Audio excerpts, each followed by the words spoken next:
यदि आपकी इम्यूनिटी यानी कि प्रतिरक्षा सही होगी तो आप ओमिक्रॉन के साथ साथ अन्य रोग और गंभीर बीमारियों से भी लड़ पाएंगे।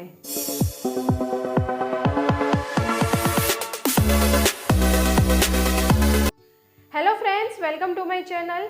जैसे कि हम सभी जानते हैं कि आजकल ओमिक्रॉन का वायरस इतनी तेज़ी से बढ़ रहा है, ऐसे में ज़रूरी बनता है कि हम अपने आप को इससे बचा सकें। इसके लिए आपको अपनी बॉडी की इम्यूनिटी को स्ट्रॉन्ग करना पड़ेगा। तो आज हम सीखेंगे आसन जिससे आप अपनी इम्यूनिटी को स्ट्रॉन्ग कर सकें। पर उससे पहले फ्रेंड्स, हम थोड़ा समझ लेते हैं कि इम्यूनिटी क्या है और वो कैसे बढ़ती है। इम्यूनिटी को प्रतिरक्षा या प्रतिरोधक शक्ति कहते हैं। यह रोगों से विरुद्ध लड़ने में हमारे शरीर को सहायता करता है। इम्यूनिटी कम होने के मुख्य कारण देखें तो तनाव, सही नींद न लेना, व्यायाम न करना और अनुचित पोषण। फ्रेंड्स, ये तो थे इम्यूनिटी कम होने के कारण। पर अब पॉइंट ये आता है कि इम्यूनिटी को बढ़ाए कैसे। इसके लिए आपको ज़्यादा कुछ नहीं करना है, सिर्फ नियमित रूप से व्यायाम करना है, अतिरिक्त दवाई खाने से बचना है, चाय और कॉफ़ी की जगह ग्रीन टी लेनी है, धूम्रपान और शराब को अवॉइड करना है, प्रोसेस्ड फूड न खाकर हेल्दी फूड खाना है, स्वच्छता बनाए रखना है, पर्याप्त नींद लेनी है और दिल खोलकर हंसना है। तो आइए आज हम सीखते हैं आसन जिससे आप अपनी इम्यूनिटी को बढ़ा सकें। पर उससे पहले फ्रेंड्स, अगर आपने मेरी चैनल को अब तक सब्सक्राइब नहीं किया है तो जल्द से जल्द सब्सक्राइब कीजिए ताकि मेरे वीडियोस आपको सबसे पहले मिले। धनुरासन के लिए पेट पर लेट जाए। अब दोनों पैरों को मोड़ के नितंब के पास लाए और दोनों हाथों से पैरों के पंजे को पकड़िए। अब दीर्घ पूरक करके आंतर कुंभक में हाथों को ऊपर खींचे और उसके साथ साथ आगे से मस्तक, छाती और पीछे से घुटनों को भी ऊपर खींचे। पूरा शरीर पेट पर धनुष की कमान की तरह खींचा हुआ रहना चाहिए। यथाशक्ति कुंभक करने के बाद रेचक करते करते शरीर को मूल स्थिति में वापस नीचे रखें।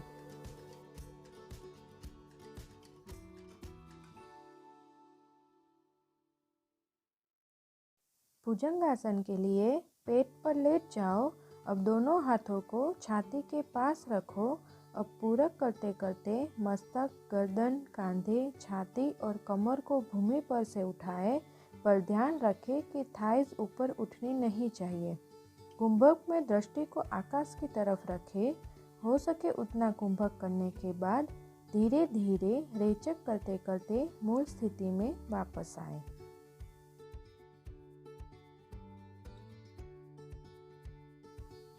सरल मत्स्यासन के लिए दरी पर सीधे लेट जाए। अब दोनों पैर सीधे और पंजों को साथ में रखें और हथेलियों को नितंब के पास रखें। अब पूरक करते करते कोहनियों पे वजन डालते हुए शरीर को कमर में से उठाए, जिससे पूरा शरीर का वजन कोहनियों पे आएगा। अब मस्तक का मध्य भाग भूमि पर लगाए और पीठ को ऊपर की तरफ खींचे। ठुड्डी आकाश की तरफ रहेगी। हो सके उतना कुंभक में टिकने के बाद रेचक करते करते मूल स्थिति में वापस आए।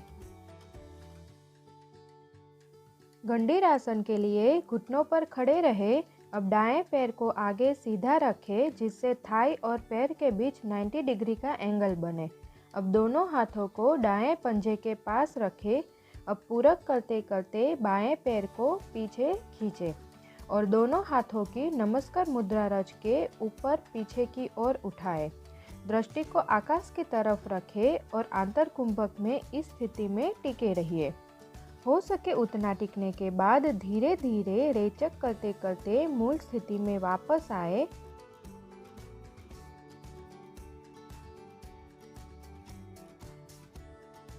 अब ऐसा पैरों की स्थिति को उल्टा के करें।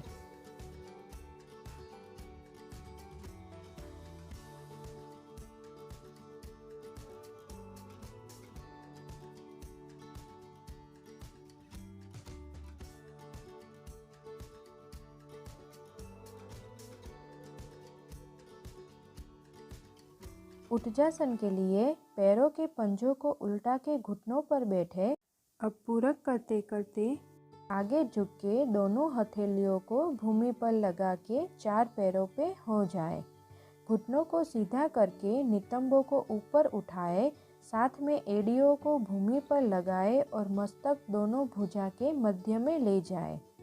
हो सके उतना कुंभक करने के बाद धीरे धीरे रेचक करते करते वापस घुटने और हथेलियों पर आ जाए। सर्वांगासन के लिए पीठ पर लेट जाए। अब पूरक करने के बाद आंतर कुंभक में दोनों पैरों को एक साथ भूमि पर से उठाए। जब दोनों पैर कमर के साथ 90 डिग्री का एंगल बनाए तब रेचक करते करते कमर को उठा के दोनों हाथों से पीठ को सहारा दे। पूरा शरीर कंधों पर आ जाएगा तब पैरों को आकाश की तरफ सीधा खींचे।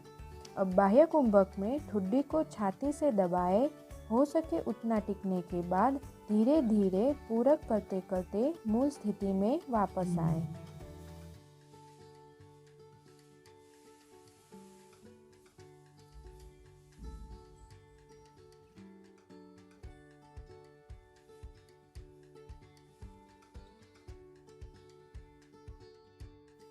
वृक्षासन के लिए सीधे खड़े रहे। अब शरीर का पूरा वजन दाएं पैर पर रखें और बाएं पैर को मोड़कर उसका पंजा दाएं पैर के इनर थाई पर लगाएं। बाईं एड़ी दाएं जंघा के मूल पर रहेगी और बाएं पैर की उंगलियां दाएं घुटने से ऊपर रहेगी। बैलेंस रखते हुए पूरक करते करते दोनों हाथों को मस्तक से ऊपर ले जाकर नमस्कार मुद्रा रचे और हो सके उतना कुंभक करें। अब रेचक करते करते मूल स्थिति में वापस आए। इसी तरह पैरों की स्थिति उल्टा कर करें।